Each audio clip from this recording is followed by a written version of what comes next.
Basic difference हा होता की जे सायटोप्लाझम मध्ये ग्रॅन्युल्स असणार आहेत, ग्रॅन्युल्स इन द सेन्स कण असणार आहेत, त्याला आपण ग्रॅन्युलोसाइट म्हणतो होतो.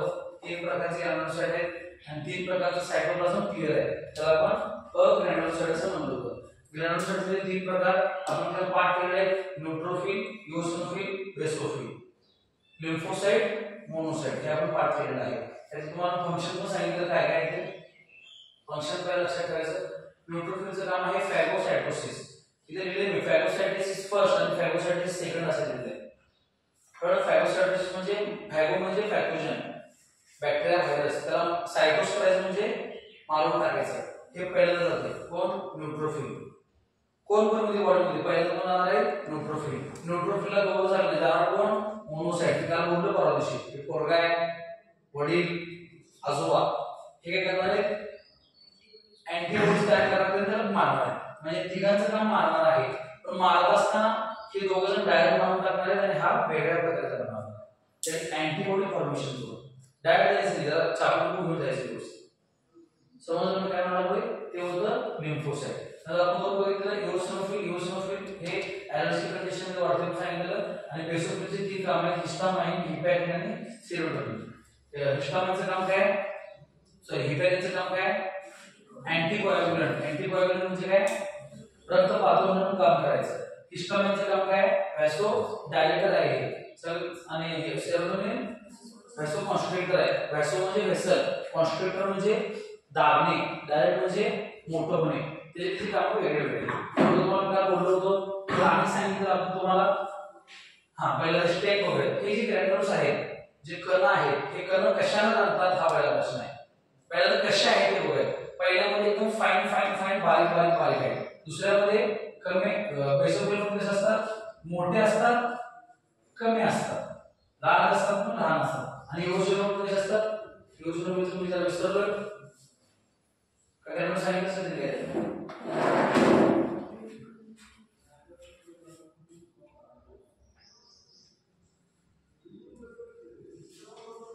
त्याच्यामध्ये पण नॉर्मल असतात, सोडून देते. ओके, मग आता हे जे ग्रॅन्युल्स आपण बघितले, हे ग्रॅन्युल्स आपल्याला कशा आहे? रक्तात म्हणजे त्याला करड करतात. करड कशात करतात? जैस्मा नावाचे न्यूट्रल स्ट्रेन आहे, रक्तोपण्याचं नाव न्यूट्रोफिल असं ठेवलं आहे. न्यूट्रल येऊन न्यूट्रल 7 पाण्याचे 7 असला तर न्यूट्रल पाणी म्हणतो आपण. 7 पेक्षा जास्त बेसिक. मग 7 पेक्षा जास्त पीएच असणाऱ्या कणपासून हा बनलाय, म्हणजे बेसिक म्हणतात. बेसिक कोण आहे? मिथिलीन ग्लुकारोल. आणि ऍसिडिक म्हणजे काय? 7 पेक्षा कमी पीएच असलेला त्याच्यापासून. समजलं? ऍसिडिक कोण आहे? इओसिनोफिल. मग ह्याचा जैस्मा, इओसिन, मिथिलीन ग्लुकारोल पार्ट करून घ्यायचं. काल आपण पार्ट केला आहे. आज आपण समरी बघतोय. लिम्फोसाइट, लिम्फोसाइटचे 2 प्रकार असतात. Lymphocyte is nothing but immunity. Okay, हे लिम्फोसाइट काय करतात? तयार होतात बोन मॅरो मध्ये. ओके, बोन मॅरो मध्ये तयार झाल्यानंतर मोठे कुठे होतात? थोडे जण बोन मॅरो मध्ये मोठे होतात, थोडे जण थायमस नावाच्या ग्रंथीमध्ये मोठे होतात. जे बोन मध्ये मोठे झाले त्याला म्हणतात बी लिम्फोसाइट, थायमस मध्ये मोठे झाले त्याला म्हणतात टी लिम्फोसाइट. समजलं? दोघांचं पण काम खूप किल्ल आहे. काय? त्याला आपण नाव वेगळे देतो, ह्युमोरल आणि सेल रेट असं म्हणतात. म्हणजे काय नेमकं? तर हा काय करतो? ह्युमोरल म्हणजे अँटीबॉडी तयार करणार. कोणाला सांगितलं ते बघा मग. काय केला अभ्यास करून?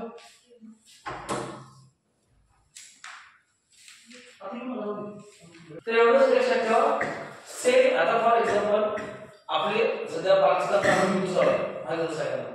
आपले सैनिक थांबण्यात येतात कुठं? बॉर्डरवर. थोडक्यात फॉर एक्झाम्पल त्यांनी घरात रेस्ट करायला लागले, ही दोघं जण थांबतात. कोण? बेंद्रे आणि प्रथमेश थांबतात. हे सगळं दिवसभर सैनिक पहारा देऊन संध्याकाळी निवांत झोपतात. अचानकपणे हल्ला झाला म्हणून कळालं. तुमच्या आईला दाखवतो म्हणून निघाला कोण? बेंद्रे. तो काय पुढचा माणसा विचार केला काय? नाही. तिथे जाऊन विचार करणार, मी काय आणलोय? बंदूक आणलोय की चाकू आणलोय, काय केलोय म्हणून चालू करणार. त्यात is known as self medicate. तिथे गेल्यावर बघणार तो काय चाललंय ते आणि तिथे मारणार बघणार. ओके, तेच प्रथमेश काय करणार? उठणार पहिल्यांदा असं झालं, ठीक आहे, जाणार पहिल्यांदा बंदूक घेणार, मग निघणार. दाखवणार काय म्हणतो तो कोण आहे? अँटीबॉडी तयार करून घ्यायला. हा प्रिपरेशन जातो मारायसाठी. हा विदाउट हा पण प्रिपरेशन असतो, झोपताना प्रिपरेशन करून ठेवले, वेगळी प्रिपरेशन काय केली नाही. हा काय करतो, वेगवेगळे केमिकल तयार करून त्या बॅक्टेरियाला मारतो. कोण, सेल मेडिकेट. हा काय करतो, डायरेक्ट नाही मारत, गेम करतो. कळलं. पहिल्यांदा फॉर एक्झाम्पल मुली वेपर वगैरे तयार करून ठेवले, वाट बघत बसलं होतं, पण हा लगेच आणायचं. हे कसं होतं, तसं नाही. ते आल्यानंतर आपण काय करायचं. फॉर एक्झाम्पल पाकिस्तानची सैनिक आता त्यांना अजून त्यांच्याकडे अक्कलच नाही, समजलं. आता हल्ला किंवा आपण पण हलवतो सेल मेडिकेट. ह्याच्याकडे मग साहित्य नाही, की साहित्य आहे की तयारी नाही ना. तयारी कसं आहे, त्यांच्याकडे antibody is always stronger than सेलची कुठलं केलं. कळलं. मग हा कधी पण लगेच जात नाही, हा वेळेला जातो आणि हा ह्याच्यात काम झालं तर हा जातो. समजलं. म्हणजे आपण आता एक सर्वसाधारणपणे पुस्तकामध्ये आपण सर्वसाधारण असं बघूया, पहिल्यांदा कुठला पण बॅक्टेरिया आलाय, बॅक्टेरिया आल्यानंतर सगळ्यात पहिला कोण जाणार, न्यूट्रोफिल. लक्षात घ्या, समजते. न्यूट्रोफिलला काम झालं नाही, कोण जाणार, मोनोसाइट. मोनोसाइटने काम झालं नाही म्हटल्यावर तुम्हाला लिम्फोसाइट. लिम्फोसाइट मध्ये पहिला कोण, सेल मेडिकेट, नंतर ह्युमोरल. ह्याच्यामध्ये पण काय असतं बघा, हेल्पर सांगितले. थोडंसं लेट इथून जात नाही, आपण शिकणार आहोत ह्युमन इंटेलिजन्स. हेल्पर नावालाच आहे, हेल्प करणारे, बाकीच्यांना हेल्प करणारे, म्हणजे अँटीबॉडी प्रोडक्शनला मदत करणार, किलर सेलला मदत करणार, सप्रेसर सेलला मदत करणार, मेमरी सेलला मदत करणार. किलर म्हणजे काय, डायरेक्ट मारून टाकणार. किलर वेगवेगळे केमिकल करून मारून टाकणार. सप्रेसर म्हणजे काय, इम्युनिटी दाबून करणार, ते वेगळ्या प्रकार. आणि किलर नाही तर मेमरी होतो.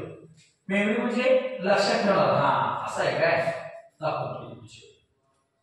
कळलं की आपण एखाद्या इन्फेक्शन झालं की लगेच थोडं इन्फेक्शन होत नाही, हे मेमरी दिसेल म्हणून लक्षात ठेवते ते काय आहे, कुठली वेळेस काय. समजलं. हे होते कोण, WBC. WBC काल भरपूर वेळ घेतले, आज आणि तर तालाच घ्यायला हवं.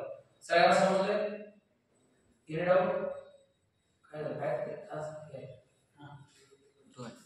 काय तर डाऊट झाला समस्या, पूर्ण क्लिअर सांगत असेल. समजलं. थांबू पुढे. Thrombocytes are cellular fragments formed from the large cell called as megakaryocytes. These are produced in bone marrow. They are very small, oval-shaped fragment without nucleus. ह्याच्यामध्ये nucleus असते. Normal count of thrombocyte in human body is 2.5 to 5.5 lakh per capacity. If the number of thrombocytes decreases below the normal condition, called as thrombocytopenia. Thrombocytopenia झालेला तुम्हाला. Thrombopoiesis म्हणजे formation, thrombocytopenia म्हणजे कमी होणे, thrombocytosis म्हणजे वाढणे. या तिन्ही पण गोष्टी तुम्हाला शिकवल्या आहेत. This condition causes internal bleeding, platelet secrete platelet factor which are essential for blood clotting. They are sealed to ruptured blood vessels by formation of platelet plaque, thrombus. They secrete serotonin, a local vasoconstrictor. आणि दुसरं काम काय, व्हॅसोकॉन्स्ट्रिक्टर आहे ते असं त्यांनी सांगितलेलं आहे. काय नेमकं इन शॉर्ट मध्ये आपण बघूयात. बघा, ही रक्तवाहिनी, ओके. त्या रक्तवाहिनीला काय झालं, इथनं असं मार लागला, इथनं सगळं रक्त काय होणार, मग सगळे आपले WBC, प्लेटलेट, RBC सगळे बाहेर जायला होणार, किंवा प्लाझ्मा प्रोटीन सगळं बाहेर जायला होणार. असं जर ब्लड बाहेर गेलं तर आपल्या शरीरात 5 लिटर रक्त आहे, 5 लिटर त्यांचं व्हॉल्यूम आहे, सगळं संपून जाईल. ब्लड व्हॉल्यूम कमी झालं की ब्लड प्रेशर कमी येणार, ब्लड प्रेशर कमी झालं की आपली डेथ होणार. त्यामुळे हे ब्लड थांबायला पाहिजे कुठेतरी, आणि हे काम कोणाचं आहे, प्लेटलेट्स आहे. ओके. हे प्लेटलेट काय करतात, इथे येतात आणि इथं अशी जाळ तयार करतात. इमेजिनरी डायग्राम जस्ट हे जाळ तयार झालं, हे जाळ तयार झाल्यामुळे इथून आम्हाला WBC, RBC काय आहे ते सगळे इथून जाऊ शकतील काय, नाही. थोडक्यात काय झालं, जाळी टाकायचं. ओके. ही जाळी टाकायचं काम कोण केलं, प्लेटलेट. समजा की मग कसं करते, हे पुढे ब्लड क्लॉटिंग मेकॅनिझम म्हणून पुढे बघणार आहे काय करते ते. पण एवढं तर लक्षात ठेवा, प्लेटलेटचं काम काय आहे, कोॲग्युलेशन. कोॲग्युलेशन म्हणजे आता मी तुम्हाला दाखवलं ते होणार आहे. समजलं. कसं करायचं मला हेच कळलं. हे तर समजले काय व्हायला लागले ते. मीनवाईल त्यांनी सांगितलंय, हा प्लेटलेट आहे, ह्या प्लेटलेट मधनं सेरोटोनिन नावाचे एक केमिकल किंवा सेरोटोनिन नावाचे एक हार्मोन असं म्हणता येईल आपल्याला, जे आपण बघायचं बघितलेलं होतं बेसोफिलनं पण तयार केलेलं होतं, तिथे ह्यानं पण तयार केलेलं आहे. दोघांचं काम काय, व्हॅसो कॉन्स्ट्रिक्शन. कॉन्स्ट्रिक्शन म्हणजे बारकं होणं, डायलेटर म्हणजे माहिती ना सर, वेगळा शब्द नाही माहिती. कॉन्स्ट्रिक्शन जर माहिती तर लिहून ठेवायचं. कॉन्स्ट्रिक्शन म्हणजे कन्स्ट्रिक्ट, टू कन्स्ट्रिक्ट, कमी होणं, कॉम्प्रेस होणं. ठीक आहे. मग ही जी ब्लड व्हेसल आहे तिथनं रक्त जास्त चालू होते, ह्याला हे दाबते जरासं, मग काय होणार, जरासं रक्त सप्लायला कमी होणार. समजा वेसोफिलचं पण काम होतं आणि त्या प्लेटलेटनं पण येताना काम केलं. जरासं आपण इकडं पाणी सांडत चाललंय, आपण नळ जरा बारीक करणार. ओके, नळ बारीक करायचं काम कोणाचं आहे, सेरोटोनिनचं. नळ बंद करायचं काम कोणाचं आहे, प्लेटलेटचं. म्हणजे पूर्ण हे क्लॉटिंग मेकॅनिझम, दोन्ही पण काम तेच करते प्लेटलेट. त्याला पण कमी करायचं काम आणि हे बसायचं काम कोणाचं आहे, प्लेटलेटचं. एक व्हेसल कॉन्स्ट्रिक्शन कसं होतंय, सेरोटोनिन. हे कसं बंद होते, क्लॉटिंग. समजलं, जरा तरी पुढे थांबतो. आपण काय बघायला आता सध्याच्या आपण बघायला ब्लड क्लॉटिंग कसं होते. समजले, ब्लड क्लॉटिंग म्हणजे तुम्हाला जखम लागली तर जखम कशी भरते म्हणण्यापेक्षा कोयागुलेशन, क्लॉटिंग कसं होते. ठीक आहे. तुम्हाला हे लागलं, आता हे लागण्याचे पण दोन प्रकार आहेत. एक म्हणजे वरनं लागणं, त्याला म्हणायचं एक्सट्रिन्सिक इंजुरी. समजलं. आणि तुम्ही काहीतरी खाल्लाय किंवा काहीतरी झालंय आणि आज आपल्या व्हेसल डॅमेज व्हायला, म्हणजे काय व्हायला, क्षणामध्ये इंजुरी झाली, त्याला म्हणायचं इंट्रिन्सिक. नावाप्रमाणे आहे, इन म्हणजे आतमध्ये इंजुरी, एक्स म्हणजे एक्झिट, बाहेर इंजुरी. एवढं समजलंय. मी जरा एनसीआरटी आणि स्टेट बोर्डचं कॉम्बिनेशन करायला लागलो. कळलं, या पुस्तकात वेगळ्या त्या पुस्तकात वेगळ्या, खालच्या स्टेप सगळे सेम असतात, वरच्या स्टेप चालतात फक्त.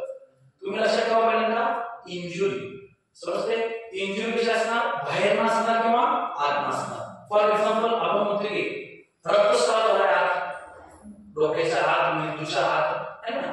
मग रक्तस्राव किंवा हे आहे, हे आतमध्ये असणार आहे का बाहेर दिसणार आपल्याला, वर्ण. तर फॉर एक्झाम्पल मान लागतो आपल्याला, मेंदू काढतो तशी. वर्ण रक्तस्राव आहे का, नाही. वर्ण असलं तर त्याला म्हणायचं एक्सप्रेसिव्ह, आत नसलं तर काय म्हणायचं, इंट्रिन्सिक. मग काय होणार, इंजुरी होणार. इंजुरी साठी तिथे जे टिश्यू असतात, जे आपले सेल असतात, सेलचं रूपांतर टिश्यू मध्ये. टिश्यू काय करतात, थ्रोम्बोप्लास्टिन तयार करतात आणि थ्रोम्बोप्लास्टिनचं रूपांतर थ्रोम्बोकायनेज मध्ये होते. एनसीआरटीच्या पुस्तकात तुम्हाला थ्रोम्बोकायनेज दिलेला आहे, थ्रोम्बोप्लास्टिनचं रूपांतर थ्रोम्बोकायनेज मध्ये होते. स्टेट बोर्डच्या पुस्तकात तुमच्या ह्या स्टेप नंतर डायरेक्ट ही स्टेप दिलेली, आता सांभाळलं कुठं काय केलं. समजलं. पण ठेवताना आपण जास्त मोठे लक्षात ठेवू, जसं की थ्रोम्बोप्लास्टिनचं रूपांतर थ्रोम्बोकायनेज मध्ये व्हायला. थ्रोम्बोकायनेज मध्ये झालं, मग काय होणार, प्रोथ्रोम्बिनचं रूपांतर थ्रोम्बिन मध्ये होणार, फायब्रोमिनचं रूपांतर फायब्रोन मध्ये होणार आणि ब्लड क्लॉट. दरम्यानच्या काळात ह्याचं रूपांतर ह्याच्यामध्ये व्हायला कॅल्शियम लागते, ह्याच्यामध्ये पण ते कॅल्शियम लागते, ह्याच्यामध्ये ते पण कॅल्शियम लागते. समजते काय म्हणते ते, वेळ दोन थांबू आणि माना एकदा. आपल्याला हे पाठ करत असताना 3 स्टेप मध्ये पाठ करायचं. पहिल्यांदा लक्षात ठेवायचं इंट्रिन्सिक इंजुरी, एक्सट्रिन्सिक इंजुरी लक्षात ठेवायचं. मग काय होणार, आता tissue thromboplastin, tissue thrombokinase second step पाठ करायची. नंतर काय, प्रोथ्रोम्बिन, थ्रोम्बिन, फायब्रिन म्हणजे फायब्रिन. समजलं. शेवटी ब्लड क्लॉट. समजले. परत मग माझ्यासोबत extrinsic injury, intrinsic injury, tissue thromboplastin, tissue thrombokinase, prothrombin, thrombin, fibrin, blood clot. तर माहिती म्हणलो काय नेमकं, आपण इथून असलेलं तरी पण चालू शकते. कसं, टिश्यू थ्रोम्बोकायनेस नंतर थ्रोम्बिन आणि फायब्रिन. पण प्रश्न असा आहे की थ्रोम्बिन कुठून आला, ह्याच्यापासून. हे दोघं कोण आहे, भाऊ आहे. हा कसा आहे, इनएक्टिव्ह आहे, हा कसा आहे, ऍक्टिव्ह आहे. तुम्हाला काय सांगितलं, ज्यावेळी कुठल्या पण शब्दाच्या आधी प्रो हा शब्द लागतोय, याचा अर्थ तो इनएक्टिव्ह असतो. किंवा कुठल्याही शब्दाच्या शेवटी जेन लागतोय, तिथे लास्टला जेन किंवा सुरुवातीला प्रो, ही इनएक्टिव्ह असते. इथं बघा तुम्हाला प्रो लागलाय म्हणजे हा इनएक्टिव्ह आहे, इथं प्रो लागलाय काय म्हणजे हा ऍक्टिव्ह आहे, इथे जेन लागलाय म्हणजे हा इनएक्टिव्ह आहे, इथे जेन लागला नाही म्हणजे हा ऍक्टिव्ह आहे. आपल्याला सगळ्यात महत्त्वाचं काय पाहिजे, हे जे आहे हा फार सॉलिड आहे. कसा आहे हा? आपल्याला पाहिजे फायब्रिन, पण फायब्रिन साठी हा सगळा हट्टा असाय. कळलं? तुम्ही फायब्रिन कुठलं पण आणण्याची गोष्ट असेल, मी तुम्हाला सांगितलं नीटला मार्क पडा. कशा मार्क पडणार? अभ्यास करायला पाहिजे, अभ्यास करणार बायोचा फिजिक्सचा केमिस्ट्रीचा बायोलॉजी करणार असते आत आहे. तसं पहिलं जर उलट लक्षात मी ठेवणार उलट लक्षात ठेवतो. ब्लड प्रोफाइल पाहिजे, ब्लड प्रोफाइल काय पाहिजे? फायब्रिन पाहिजे. फायब्रिन प्रोफाइल काय होते? फायब्रिनोजन पासून होते. फायब्रिनोजन कसं येते? थ्रोम्बिन पासून. थ्रोम्बिन कोण पासून येते? प्रोथ्रोम्बिन पासून. समजलं? उलट लक्षात इथं आला. हे कशापासून होते? थ्रोम्बोकायनेस पासून. थ्रोम्बोकायनेस काय झालाय? थ्रोम्बोप्लास्टिक पासून. प्लास्टिक कधी होते? इंजुरी. That's it. समजलं? जरा जरा तरी कसं व्हायला पाहिजे ते व्हिडिओ थांबव. आपल्याला बऱ्याच वेळी विचारतात, काय विचारतात? पहिला फॅक्टर कुठला, दुसरा फॅक्टर कुठला, 8वा फॅक्टर कुठला, 10वा फॅक्टर कुठला, 12वा कुठला, 13वा कुठला, काय विचारतात?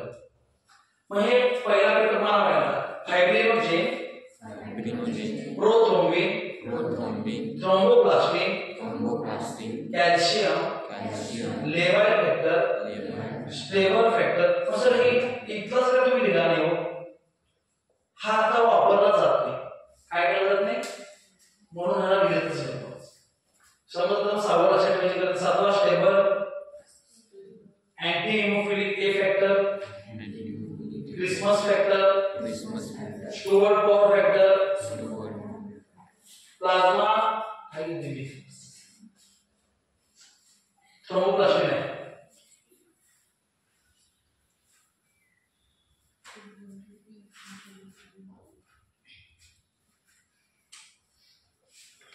याचा अर्थ thromboplastin. Okay. Plasma, thromboplastin, Hageman factor, hybrid stabilising factor. समजलं?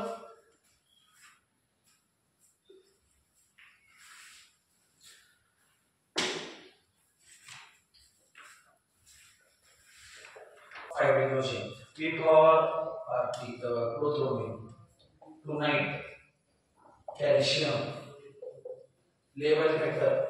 पहिले नाव पाठ करायला पाहिजे काय? मी फक्त इनिशियल डिस्कशन सांगायला पाहिजे. नाव तर तुम्हाला पाठच करायला लागणार आहे.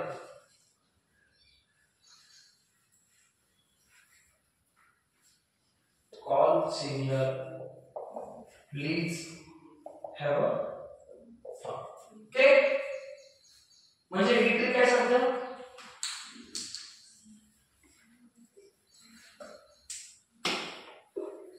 व्हिडिओचा बोलतोस चालेल. ओके. हे 13 फॅक्टर आहेत. फायब्रिनोजेन, प्रोथ्रोम्बिन, हे सगळे नावाचे हे झाले. हे लक्षात कसे ठेवायचे? ही सगळ्याची इनिशियल लक्षात ठेवायचे. इनिशियल कसे लक्षात ठेवायचे? व्हिडिओचा बोलतोस लहान क्लिक कर. प्रोटीन फॅक्टर लक्षात ठेवायचे. कुठले कुठले?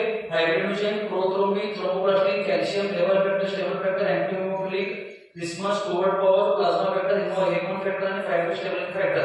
पेपरला 100% ते विचारणार. हे लक्षात ठेवायचे. ठीक आहे. मग फ्रेशर्स पार्टी टुनाइट, संध्याकाळी फ्रेशर्सची पार्टी आहे. कम या सगळेजण लेट सिंग, आपण गाणे गाऊयात आणि सिनियरला पण बोलूयात. Call senior, please have a fun, आणि आपण मजा करूया. काय काय सगळ्यांना फ्रेशर्स पार्टी आवडते. फ्रेशर्स पार्टी म्हणजे काय? आता फॉर एक्झाम्पल तुम्ही बीएचएमएस ला आला, मग त्यांचा फक्त सीआर आहे सांगायला लागलाय आज संध्याकाळी या आपण फ्रेशर पार्टी करूया, किंवा आपण सेकंडच बोलूया. सेकंडच बोलू काय करणार? फर्स्टच्या कोणाला फ्रेशर पार्टी, फ्रेशरला कोणाला फ्रेशर्स पार्टी. ओके. मग त्याला काय करणार? आपण पार्टी देणार कोणाला? फ्रेशर्सला. आणि काय करतो आपण? फ्रेशर्स पार्टी टुनाइट, संध्याकाळी या. कम या तुम्ही, लेट सिंग, आपण गाणं गाऊया आणि आपल्या पण सिनियरला बोलूया. Call senior and have a fun. अवघड आहे. ही ट्रिक लक्षात ठेवली आपण 13 लक्षात ठेवू शकतो. समजलं? ह्याला आपण प्लॉटिंग मध्ये फक्त हे पहिले 4 जण वापरतोय. जसं आपण बघितलं इथं फायब्रिनोजेन वापरलंय, प्रोथ्रोम्बिन वापरलंय, थ्रोम्बोप्लास्टिन वापरलंय आणि कॅल्शियम वापरलंय. ओके. मेन इम्पॉर्टंट कोण आहे ते? 14 जण. बाकीचे पण आहेतच. ते एवढे फार महत्त्वाचे नाही दिलेले नाही, पण पेपरलाही विचारणार आहे. चलो हे तयार कुठे होतात? तयार होतं तुम्हाला सांगतो मी. व्हिडिओ थांबवा. केलंच नाही अवघड आहे. हे बघा, मी असं 10 नंबरचा आणि 13 नंबरचा हे दोघंचं नावच आहे थ्रोम्बोप्लास्टिक. म्हणजे हे कोण तयार करतात? प्लेटलेट ने तयार केलेले. समजलं? कोणाकोणाला? 3 13 5 12. समजलं? 3 13 कोण करते? प्लेटलेट.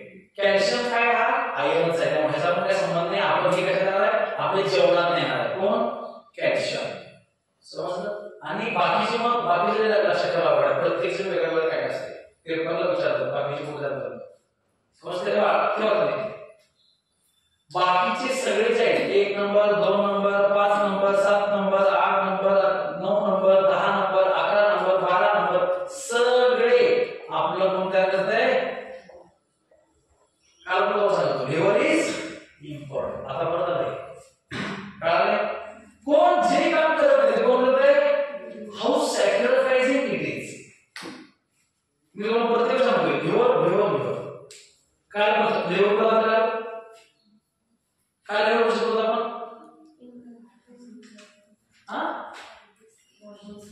वॉर्म सेल स्प्लीटचं काम होतं ते. खरं स्प्लीट काम केली त्याने केलं. हिमोफिलिक आपलं एग्रेओ इरिथ्रोपोएटिक ऑर्गन पण आपण लिव्हरलाच बघितलं. लक्षात आहे ना?